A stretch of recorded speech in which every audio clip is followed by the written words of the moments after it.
Thank you for inviting me to speak to you today. Alhamdulillah, I feel very blessed to have this opportunity. And Jazakallah khair to Brother Hassan. I don't see you, but thank you for facilitating and inviting me and introducing me. I want to talk about a very important topic about raising children and about the environment in which our children are growing up and the influences on our children. And I think this is a very pertinent topic given that many of you are parents. So if you're a parent, can you raise your hand? Okay, mashallah. And if you're a college student or younger, raise your hand. Okay, so inshallah, I hope that this will be very relevant and pertinent to you. Let me just give you a little background about myself and my story and why you might think that I have something to contribute or some ideas to contribute on this subject of parenting, Islam, and raising children in this cultural environment. So my full name is Daniel Haqiqatjou. My last name is Haqiqatjou. People ask me, well, what does that mean? What's the background? It's a Persian last name. It's Persian, and Haqiqat is Haqiqat, meaning truth, from Haq, of course. And Jew, so it doesn't mean the true Jew. That's not the last name. It means, in Persian, seeker of truth. Jew means seeker. So Haqiqatjou is seeker of truth. So I'm not actually a convert. Both of my parents are Muslim. I was raised as a Muslim. But I didn't really have much of a connection to a Muslim identity. I didn't feel very connected to Islam at all. And for the most part, I was living life as a typical teenage American. What happened later in life, alhamdulillah, as I got through high school, is I came into contact with good Muslim brothers in high school and then later in college, and they influenced me in a positive way. And alhamdulillah, this was a blessing from Allah, but it could have gone any number of different directions. I could have met other people. I might have come into contact with others who were not Muslim, and my entire life could have taken another direction where I didn't identify as a Muslim, I didn't practice Islam, I didn't uphold any of the tenets of Iman, belief. So alhamdulillah, I was blessed that Allah put certain people in my path and allowed me to learn from them and take from their example. I ended up going to Harvard University for my undergraduate studies. I studied physics and I studied philosophy. And as an undergraduate, this was a time where I was just getting more and more familiar with my Muslim identity. I started praying regularly, fasting, and being more concerned about what does Allah want from me? How am I going to stand before Allah and answer for the way that I'm living my life? And that was the consciousness that came in this period in college. But at the same time, I felt a large wave of attack on my faith and attack on my Muslim identity. This was through my classes. So if you're in college or you've been through college, you know that there is a large secular influence, an atheistic influence in college. And so I felt that pressure. I felt Islam specifically was being attacked. This was happening in the Islamic studies departments, in philosophy departments, in cultural study departments, and just on campus in general. This was shortly after 9/11, this was still the Bush era, Bush presidency, and so there was a lot of social, intellectual, academic pressure on Muslims. So this was the context in which I was coming to learn more about Islam and coming into practicing as a Muslim and learning in general. So I felt pressure, but I responded to that pressure by wanting to learn more. Well, Islam has this to say about life. Allah says this in the Quran about how to live your life and how to be with other people and how to pray and how to worship and how to understand the world at large. And you have a university environment at Harvard and elsewhere that is attacking that and is critiquing that and is saying, you know, Islam is wrong about this issue, about there being a God. Islam is wrong about there being one God worthy of worship. Islam is wrong about this man, Muhammad ﷺ, being the final messenger. Because actually, you know, everyone has their own religious beliefs, and who's to judge whether one religion is right or wrong? We have to be tolerant and pluralistic. So anyone who says otherwise is wrong, and in fact is committing a moral wrong by saying this. So, scientifically, Islam is backwards. So all these different intellectual and moral critiques. And that's what I think all our youth in the world even, not even just in the American context, but increasingly in the world due to the influence of the internet and social media, is facing, is constant attack that Islam is intellectually irrational, Islam is morally wrong. And so we face this as youth, and what happens? What ends up happening? We see the signs all around us. Every community that I visit across the country, I hear stories of youth who are leaving Islam completely. They're abandoning Islam. And these aren't youth that had no connection to Islam in the first place. These were Muslims who were young Muslims who were coming to the masjid. They were, some of them were even huffaz. They had memorized the Quran. They were leading Taraweeh in Ramadan. And there was even one story where I was in New Jersey and this mother came to me crying that her teenage son, he had studied in one of the best Islamic schools. He had gone overseas to Turkey and had studied, he had finished memorizing the Quran. And then he went to college, and by the end of his freshman year, he had left Islam. He had decided that, you know, Islam doesn't make sense. I have these issues, and he could list them, 1, 2, 3, that don't make sense to me, and I don't understand how a prophet of God could come and teach this, and this, and this. And I don't accept that, so I can't be Muslim anymore.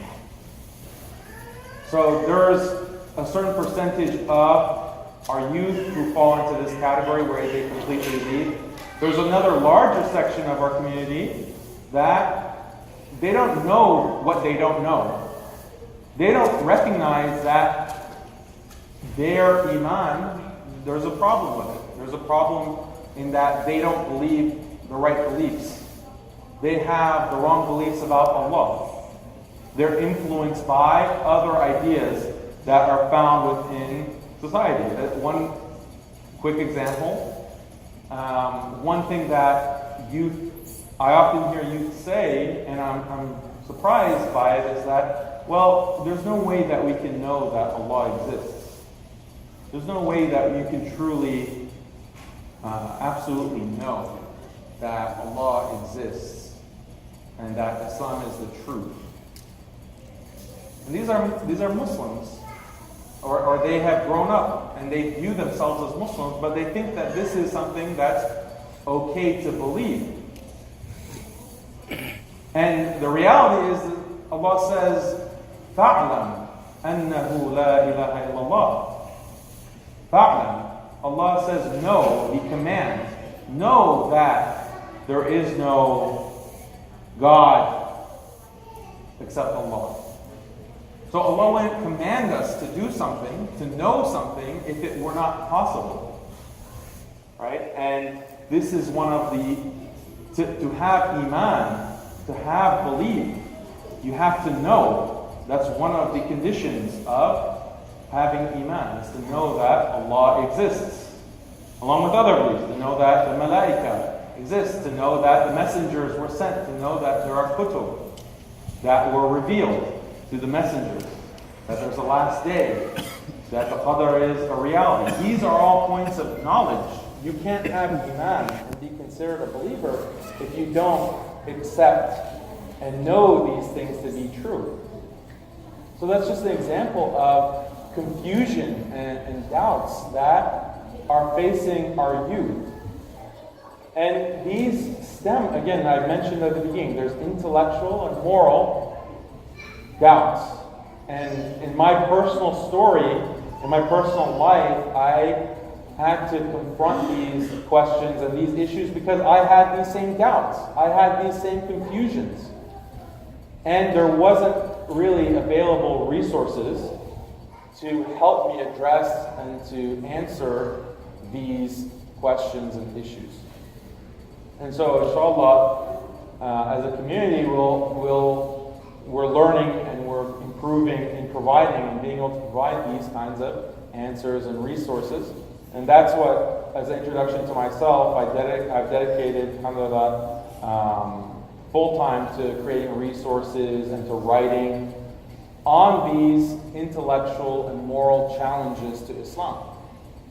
And I do it from a background of having studied these traditions, these intellectual ideologies that are attacking Islam and Muslims.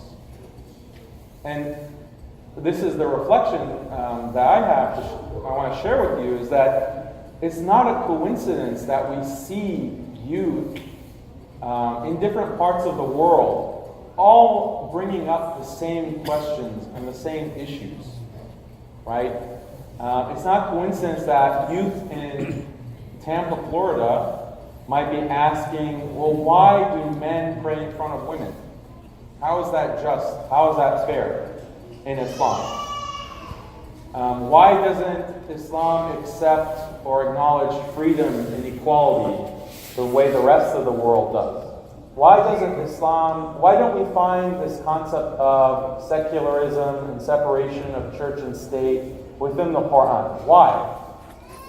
Isn't that the most ideal form of government, separation of church and state? Why isn't that found in the Quran? Isn't the Quran from God? Doesn't God know what's the best form of governance? We grow up in the school system here learning that separation of church and state is the ideal form of government that provides the most justice for the most people. Why isn't that found in Islam? Why doesn't Allah clearly spell that out in the Quran? These are some of the questions that arise. But it's not just local to Tampa or to the United States or to North America or to Europe. It's all over the world. All of these shubuhat, all of these doubts. You can find the same exact even expression of these issues as far as Indonesia, Turkey, South Africa, and America, all over the world. So is this a coincidence? Is this just chance that everyone's raising the same issues? No, it's not. It's all based from the same root. It's all coming from the same usul. There's standard ideologies that are taught and exported all across the world. Just like TV, satellite, and internet is broadcast all over the world and everyone is consuming the same kinds of things, these ideologies and these philosophies have been exported and transported all over the world, and they've colonized and affected, brainwashed, indoctrinated the Muslim mind. So if there's a systematic, what I'm trying to get across to you is that this is a systematic problem. It's a systematic problem. I've shared my experience, and I'm sure any of you who are younger especially have also experienced these things in your life. And if there's a systematic problem, you have to have a systematic response. If there's a systematic problem, you have to have a systematic response. If your opponent is playing chess, you can't play checkers, right?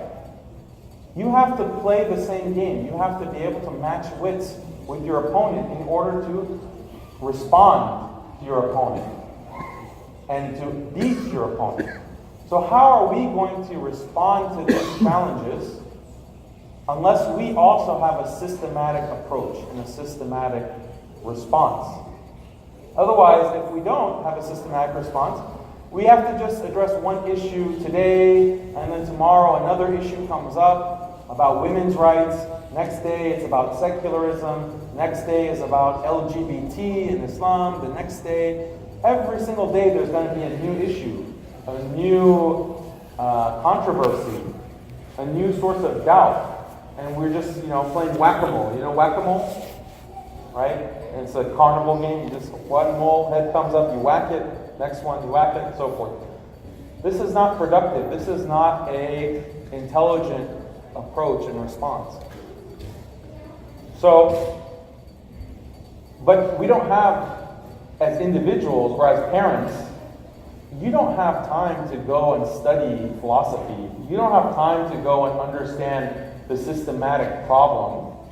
You don't have time for that. You can't go back to school. So this is something that myself, others, are dedicating ourselves to, is actually going to the root of these ideologies, going to the usul, and addressing them on that level.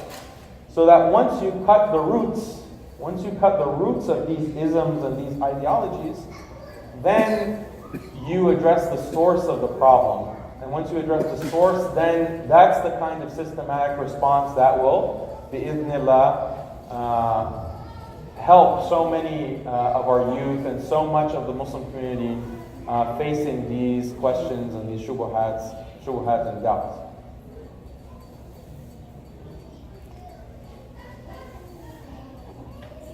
One thing that I want to address now is this question of intellectual approaches to Islam. How do we intellectually address doubts? Does intellectual revival have any place in Islam? So let me tell you a story of the greatest general that the world has ever seen. Who is the greatest general of history? Khalid ibn Walid. Have you heard of the Sahabi? Khalid ibn Walid.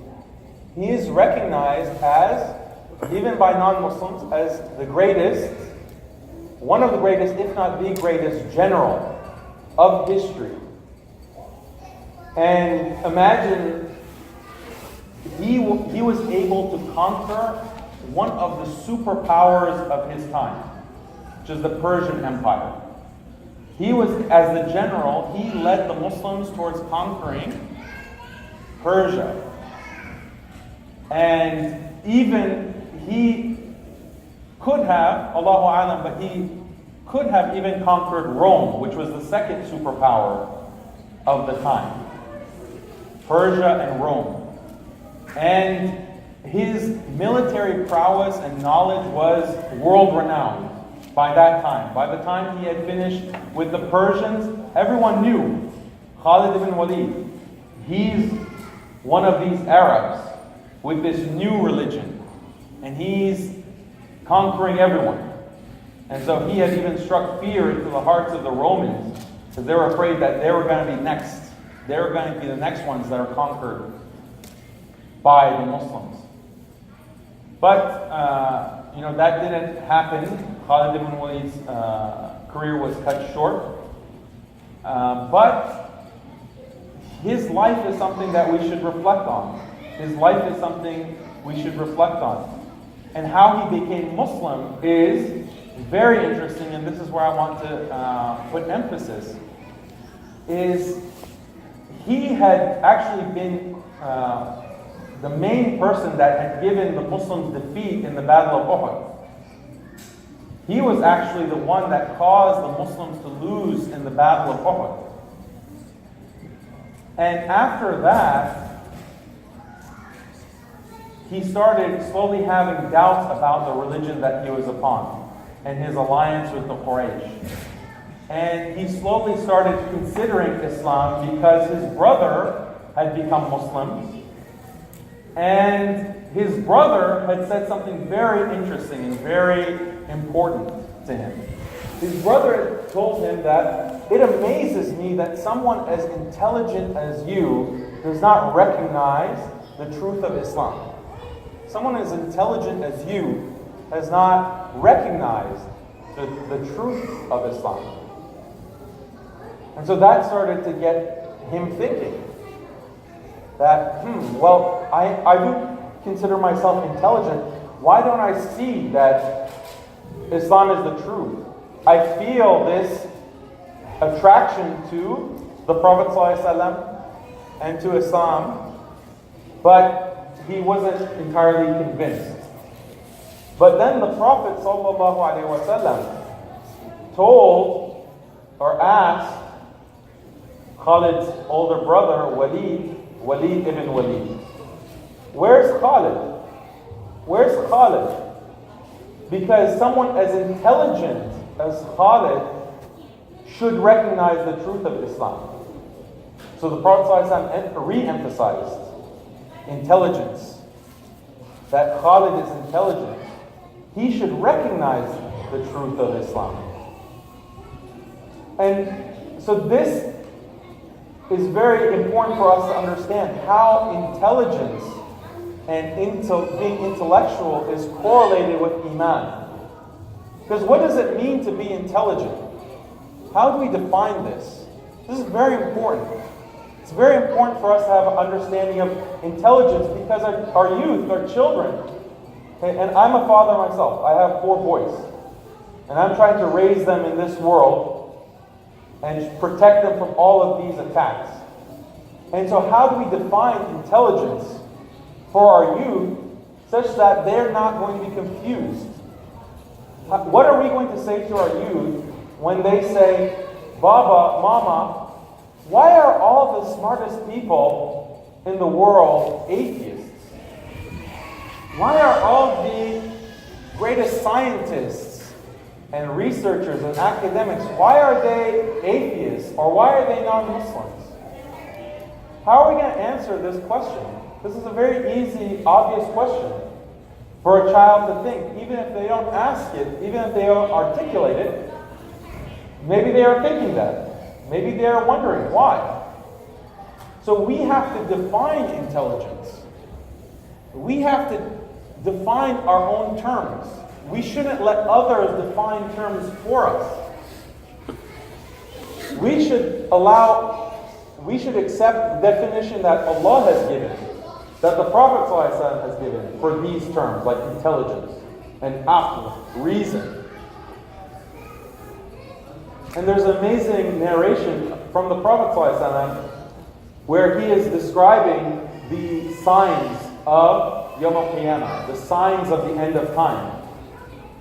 And one of them is amazing because he says that in the end of time, a man will be complimented for his intelligence. And people will say, wow, he's so intelligent, he's so broad-minded, he's so intellectual, and he won't have any iman in his heart.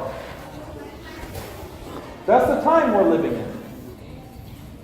That's the time we're living in, where the most intellectual and intelligent people, those who are considered to be the most intelligent and the most intellectual, are not Muslim and they have no iman. In fact, they're atheists. They even deny God. So we live in that time, whereas in the past, in the time of the Prophet ﷺ, it was the opposite. You couldn't be considered intelligent unless you had iman.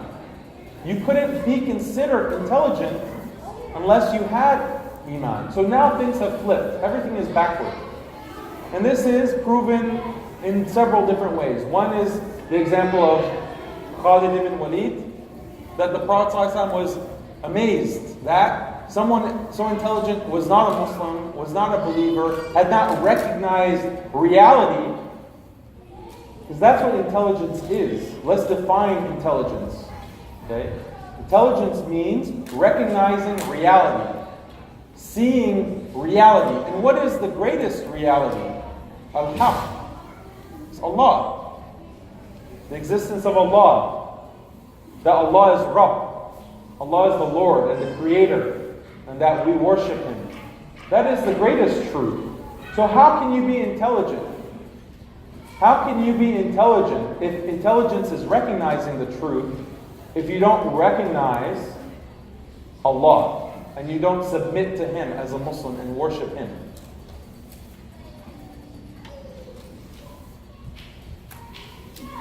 And just as a caveat, when I was growing in my understanding of Islam, it's a learning process.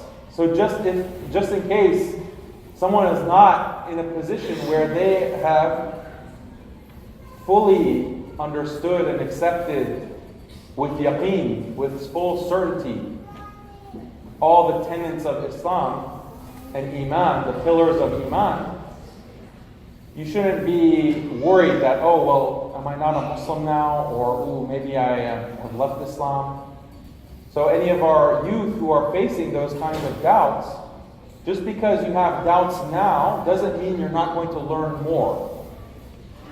So you should always seek knowledge and not feel like your Iman is at stake or your Iman is going to be lost just because you don't have full certainty in yaqeen at this time. Everyone is working on their Iman, and as the Prophet ﷺ said, you go through different levels of Iman at different times. You feel different levels of closeness to Allah at different times.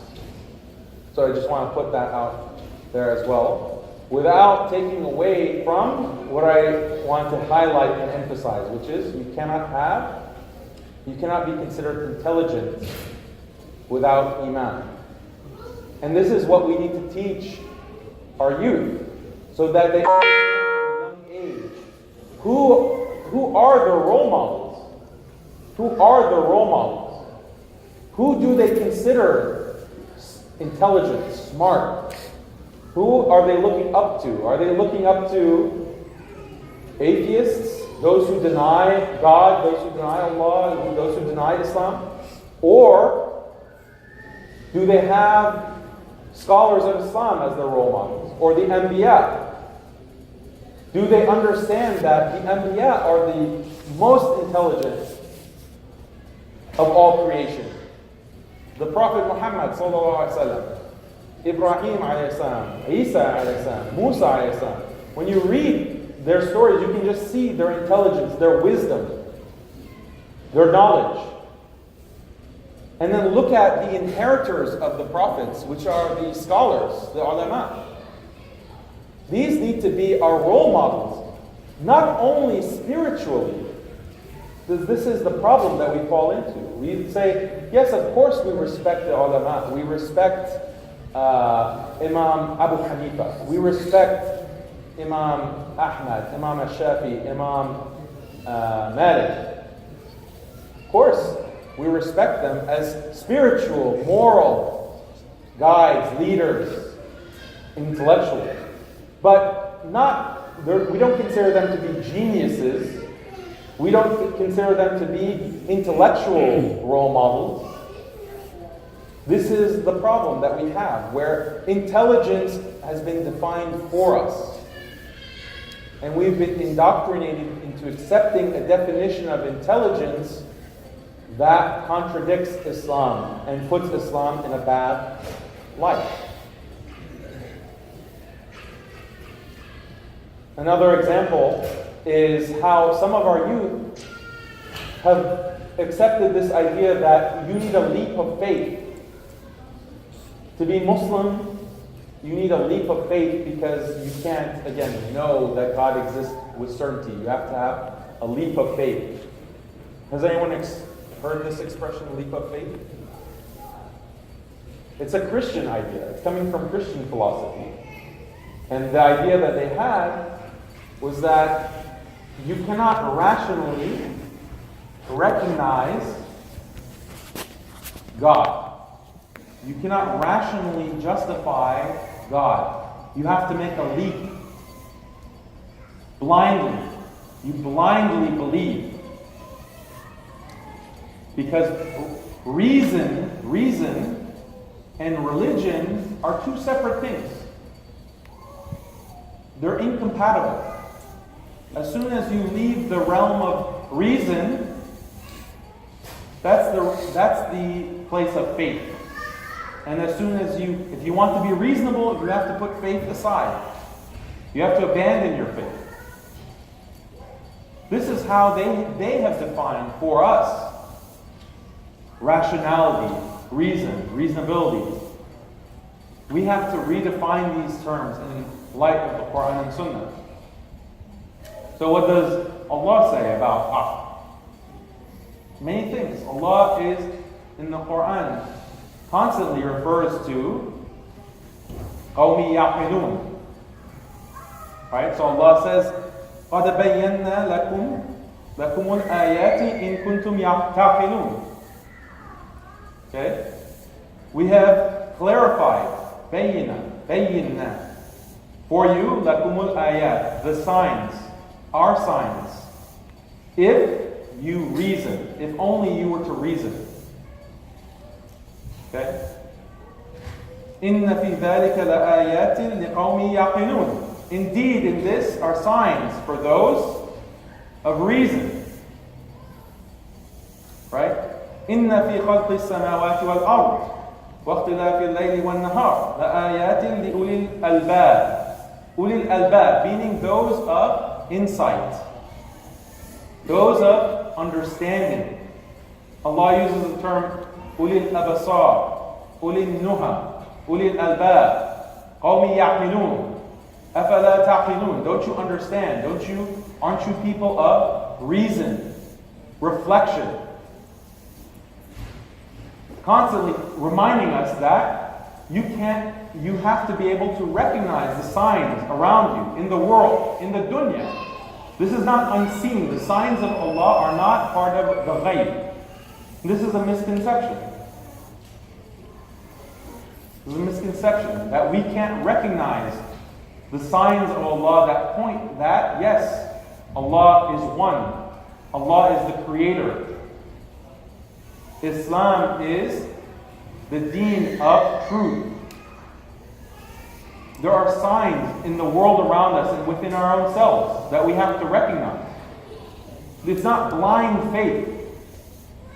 If you have reason, if you have rationality, then there's only one conclusion: that Islam is the truth. And if you don't recognize that reality, then you can't be considered rational. You can't be considered reasonable. You can't be considered intelligent. So you might say, well, Daniel, why don't you distinguish between a dunyawi sense of intelligence and a spiritual intelligence? Daniel, why don't you recognize that Stephen Hawking or Albert Einstein, weren't they intelligent? Weren't they intelligent as well? How can you deny this? But I do deny this. We must deny this. Their intelligence, if they can be called intelligence, is far from complete. They can't be considered intelligent when they see the world around us and they don't reflect and they don't understand that this didn't just come from nowhere. That this is not for no purpose. How can you think that? How can you understand your own purpose as a person? Everyone has goals. Everyone has aspirations in our lives, in our personal lives.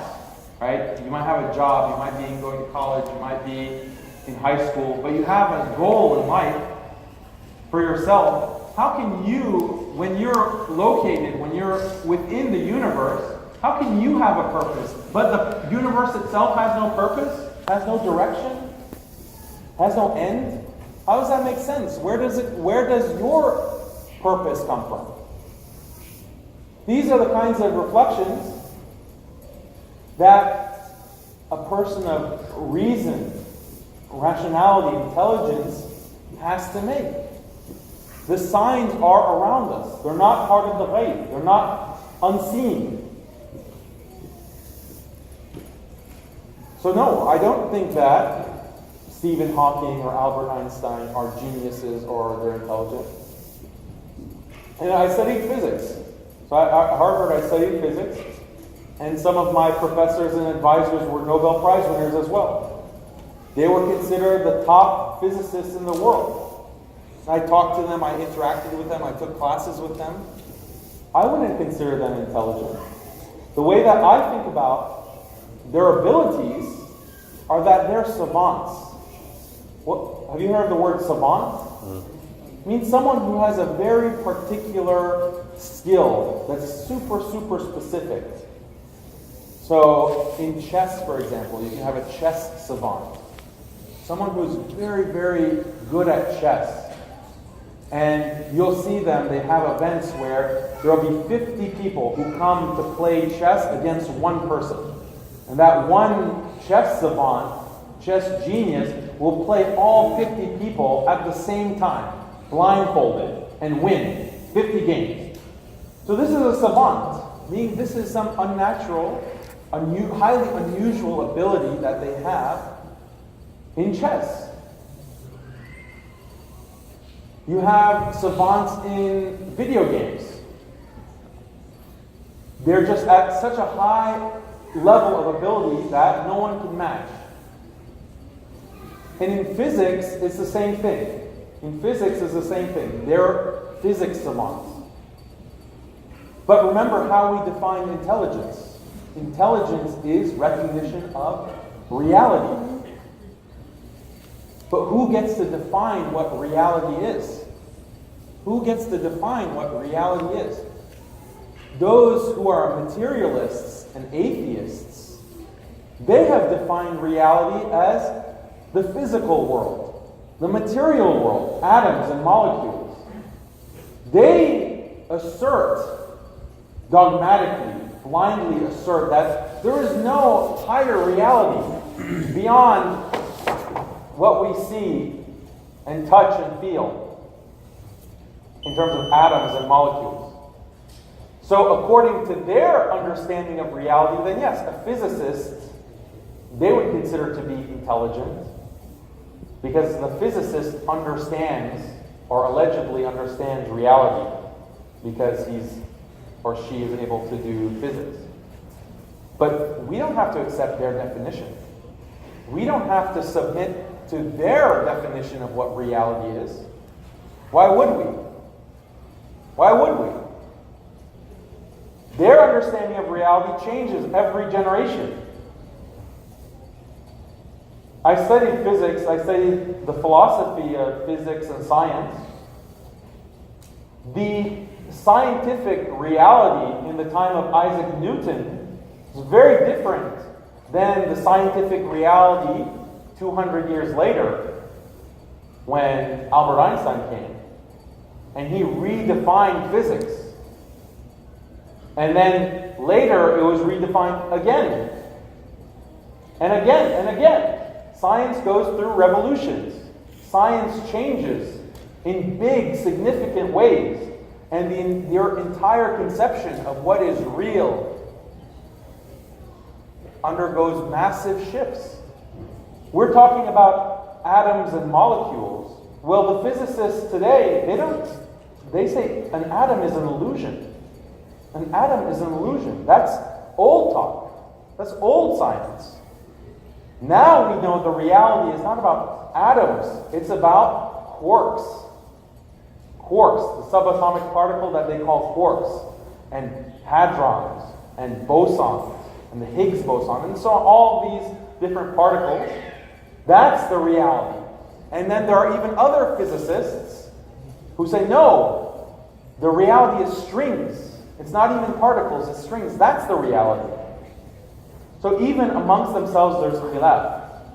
They disagree, even amongst themselves, on what is reality. So why should we accept those who, they're just engaged in speculation, dhann? They have no certain knowledge. But we have certain knowledge. We have revelation. We have the Quran. We have the Sunnah. This is what we should anchor ourselves to intellectually. This is what we should anchor our definition of intelligence. And as parents and educators, we have to plug in our children and our youth into these definitions, into these concepts. We can't let others and other ideologies define the terms for us. We have to play the same game and better than that.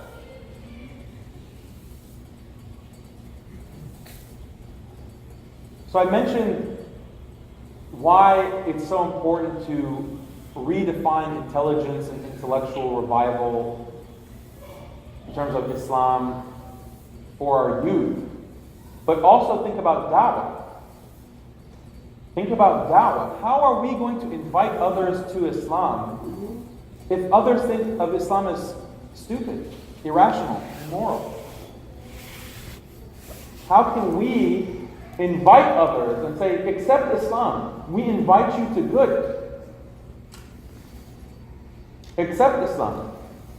Allah says in the Quran, "Ud'u fi sabili rabbik bil hikmah wal maw'izatil hasanah."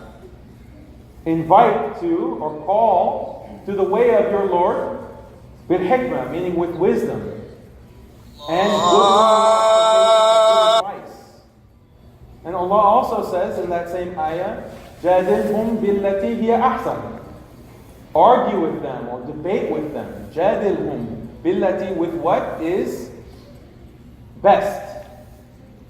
So again, this is a command from Allah. Allah is saying to argue and debate. And Allah wouldn't command us to do something if it were not possible.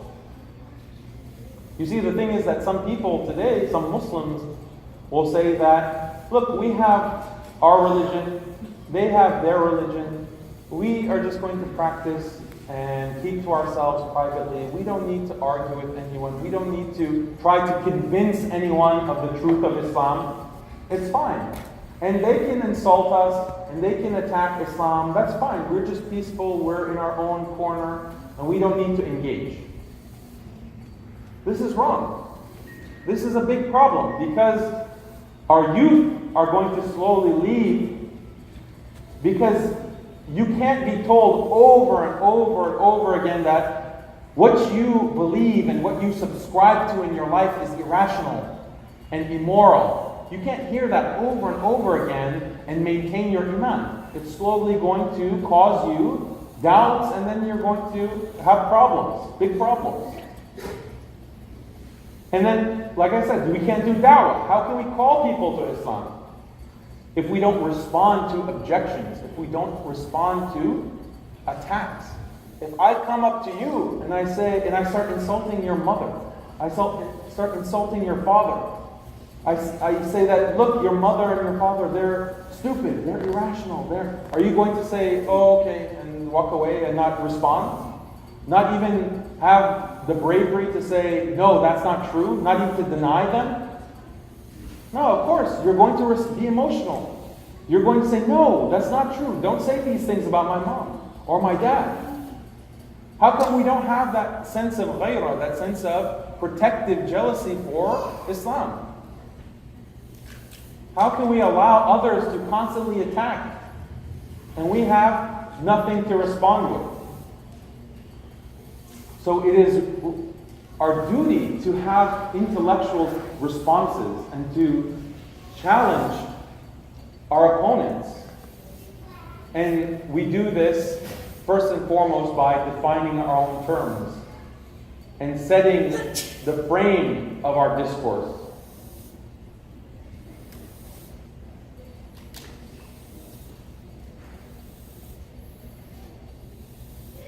So, What's the time? all right. So let me wrap up then, inshallah. When it comes to practical things to do with your children, I think it's very important to control the sources of information. The sources of information. It's a very easy idea, but it's difficult to implement. As parents, do you know what are the primary sources of influence on your children? Huh? Social media? TV? Okay, that's very generic. Because do you know what on social media or TV, do you know what your kids are watching? Do you know who your kids are following? Do you know those details? My point is that it's very difficult to keep track.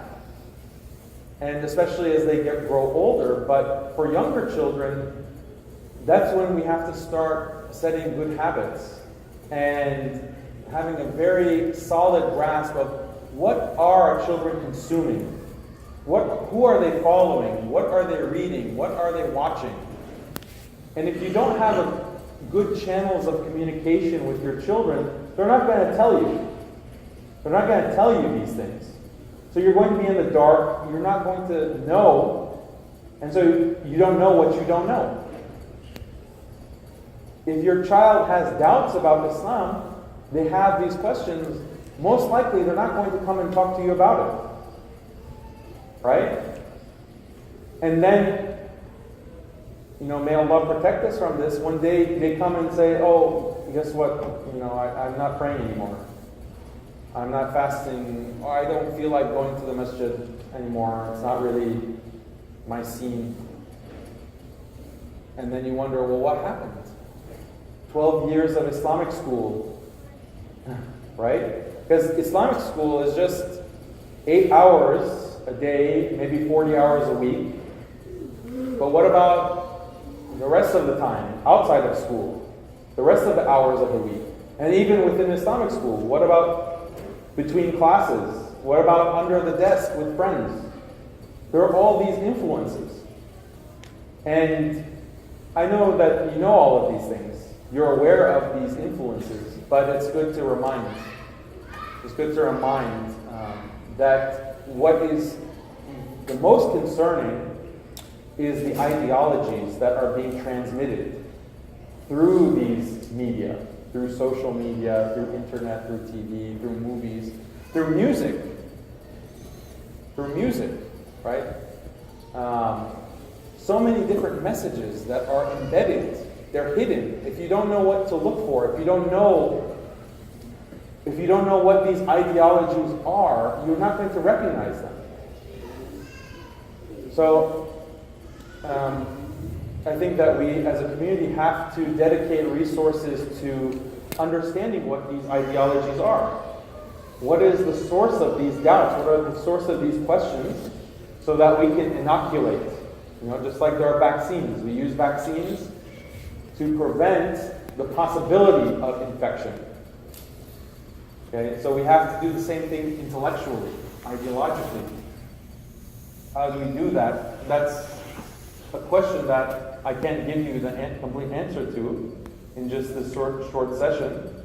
Inshallah, in December, Brother Hassan is organizing a program where I'll be coming back, inshallah, to Tampa and teaching an intensive, 5-day intensive, where we go into all of the major ideologies that are attacking Islam and affecting youth and the entire ummah, actually, in detail. We talk about atheism, we talk about materialism, we talk about secularism, we talk about liberalism, feminism, LGBT, evolution, all of these things in depth. And we spend 8 hours a day for 5 days on these topics, where not only we try to understand these ideologies, because that's easy. If anyone can understand these ideologies, If you have the time, you can read about them online. But it's not just about understanding the ideology. You have to take the extra step of showing how Islam is superior, how Islam provides the superior option, how Islam is more rational, Islam is more moral than what the secular scientific world has to offer. Because if you give youth two options, this is Islam and this is all of these popular isms, and you don't explain why one is better than the other, then they'll just choose whichever one is most popular and which one is more easy to accept. You have to take the extra step of actually justifying. So inshallah that will be in December, and I think Brother Hassan will explain some of the details of that. And may Allah make us people of haqq. May Allah protect our youth and our children and guide them and protect them from shubuhat and doubts and give them full confidence and yaqeen and keep them on the straight path. Ya Rab. Ameen. Subhanallah. Sure.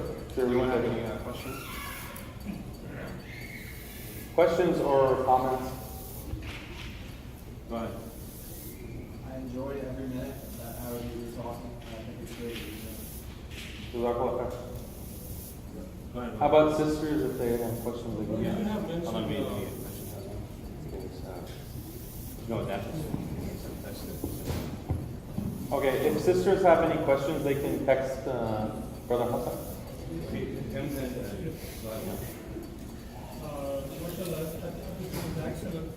you mentioned systematic, their approach causing doubts in our youth. And we should have a systematic approach to responding to. So there's a night to come in 5 days and probably talk about this. But some of us don't have this opportunity to defend that. Do we have here like a website or something where we have put like 20 or 30 doubts for the beginning and what is their response? And one can learn, because I was just waiting for the whole lecture, how we can set that. But really, how do you think that the kuffar are living in this living, but how do we, what caused them to leave this path? And how can we kind of find out what it happened? And how we can stop it? Yeah, so let me repeat the question. The question is, what resources are there already to help with doubts and questions, and then what specific doubts cause our youth to leave Islam? So as for resources, I have a lot of writing online. I've been writing and researching for about 10 years now. And you can go to my website. It's Muslim Skeptic, skeptic.com. And people find it a strange name, Muslim Skeptic. What is the meaning of that? And the meaning is that usually we think of a skeptic as someone who doubts or has questions about religion and interrogates religion. But we can turn that on its head. We can turn the tables and say, well, there are all these dogmas and all these ideologies that people accept blindly, like feminism, secularism, liberalism, evolution, scientism. We need to question those. We need to be skeptical in those ideologies and attack them. And so that's where the name Muslim Skeptic comes from. As for doubts, there are many different questions that the youth have nowadays. One of the big ones is the place of women in Islam, women's treatment in Islam, differences in fiqh between men and women. That's one of the big ones. Also LGBT. Why doesn't Islam recognize that a man and a man can love each other, love is love, all of these things that they're constantly being fed through social media, through the political and public discourse. So how can we empower our youth to understand this issue? We can tell them about Qawm Lut We can tell them about what Allah says in the Quran about this behavior, same-sex behavior. But that's not enough these days, because the enemies of Islam and the promoters of this kind of behavior have a response already to that. They say, well, the Quran, this is, referring to some other practice, or this is for old times, it's not as relevant. What can you find possibly wrong with this kind of behavior? For some people, it's natural. And so there's all kinds of moral argumentation that they use, and they consider it to be rational argumentation. How can Muslims respond to that? You can't just cite an ayah of the Quran or hadith. In order to address that issue, you have to have your own argument to be able to respond. And so I have an essay on this topic. You can read it through the website that I mentioned, muslimskeptic.com. But many things beyond this as well. What? So most of these issues are addressed in your reference on the website.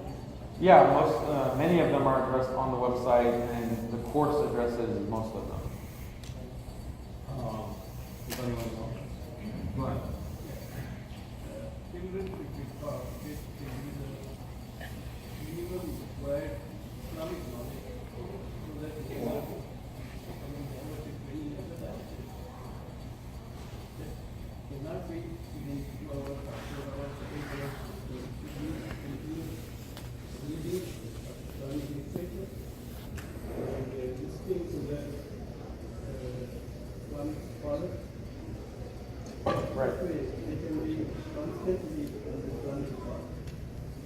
Yeah, I mean, in the ideal world, we could have our children constantly be reading Islamic literature and getting that kind of education, but fortunately, it's a lot of other factors that seem to be impacting youth in this day and age.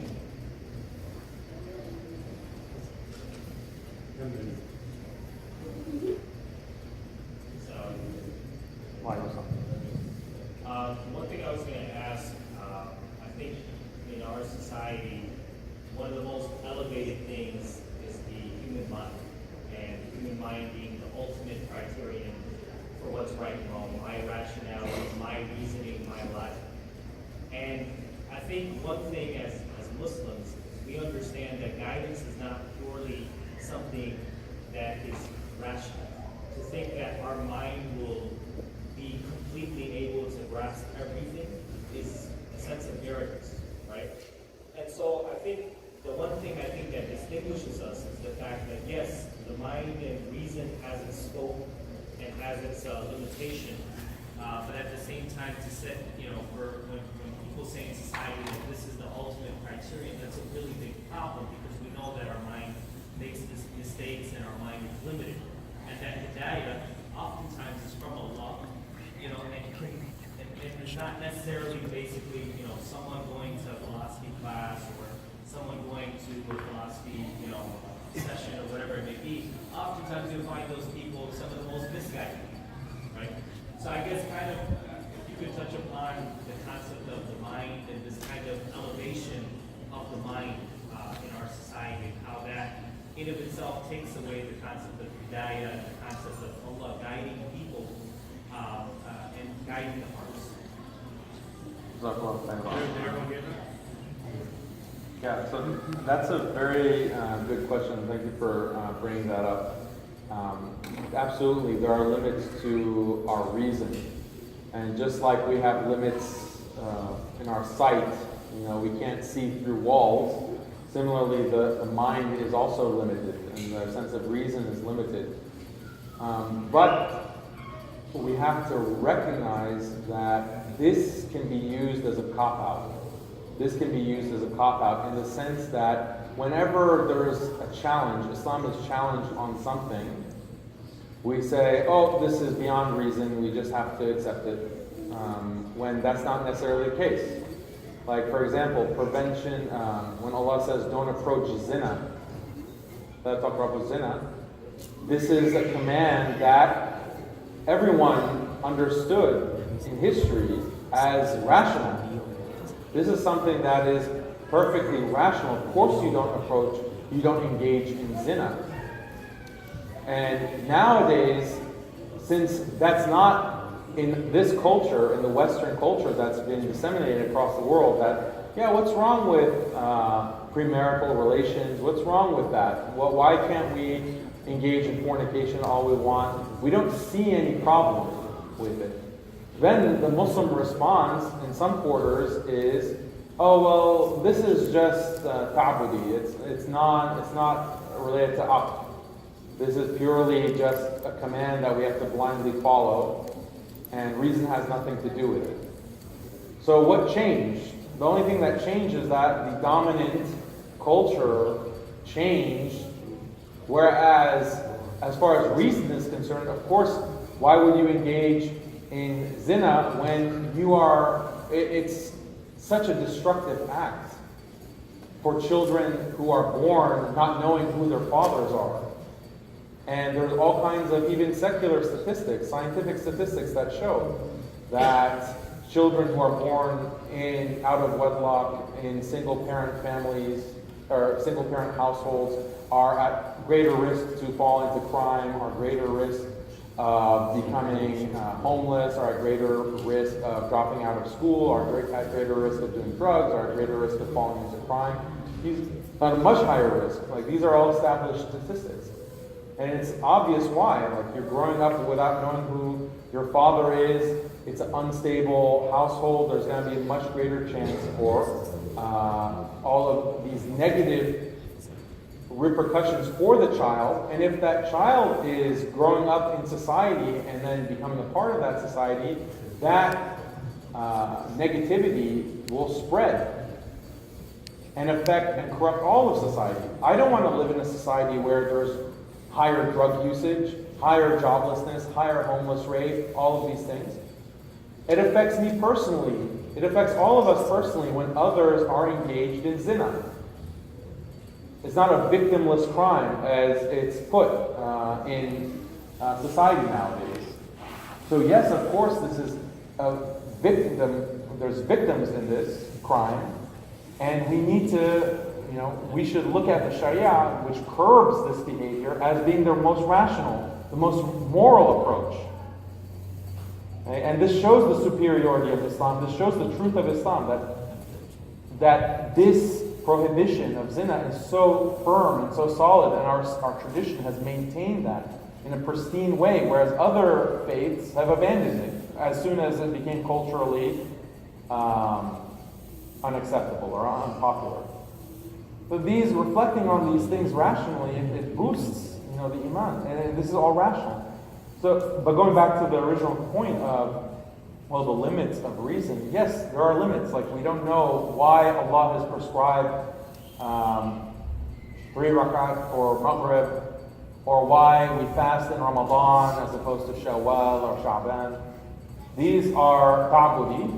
Ta'budi means dealing with worship. Allah has just prescribed it. But the central truths of Islam, that Allah exists, was not considered to be just beyond human reason, beyond the aql. The truth of Islam itself was not considered beyond aql. This is another issue where youth are very confused. I get asked all the time, I believe in God, but I don't know why Islam is true. Like, why should I believe Islam is true? And then people are at a loss of how to respond to this very common question. So we have to be careful about this line of thought that, our aql is limited. Yes, absolutely, it is. At the same time, we shouldn't think that the main truths of Islam are not unreachable by reason, by aql. And there's no difference of opinion by this amongst the scholars of Islam historically. Since we only have 2 minutes, can you just say the comments and then just give a final question? You guys your hand up today? What's the difference between intellect and wisdom? And can you have one without the other? Yeah, there are different categories. So again, if we want to define them in Islamic terms, we have hikmah and we have aql. And so someone can have aql, that's considered a very basic level, aql. And this was actually the definition that was used for man. How the scholars of Islam wanted to know what is a good definition of man. And they said man is the rational animal. That's what distinguishes humans from the rest of the animal world, is that we have aql. So that's the basic, as long as you're not crazy or you're not, a young child, you have the ability to reason and reflect. But hikmah is a higher level of intelligence.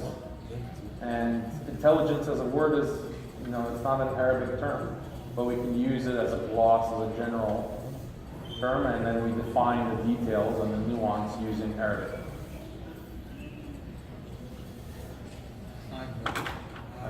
My comment was, I went to Islamic school here, a lot of brothers here went to Islamic school, and we graduated early 2000, and we never ever heard of anybody from our school or anything leaving Islam, ever. It was never, or even any of the schools mentioned it. But within the last couple of years, some of the graduates of our Islamic schools here have left Islam, And so, I've been thinking, I've been trying to figure out what's changed in 15 years and 13 years that could, cause this. I mean, I found some research of, there's documents out there that, that they're,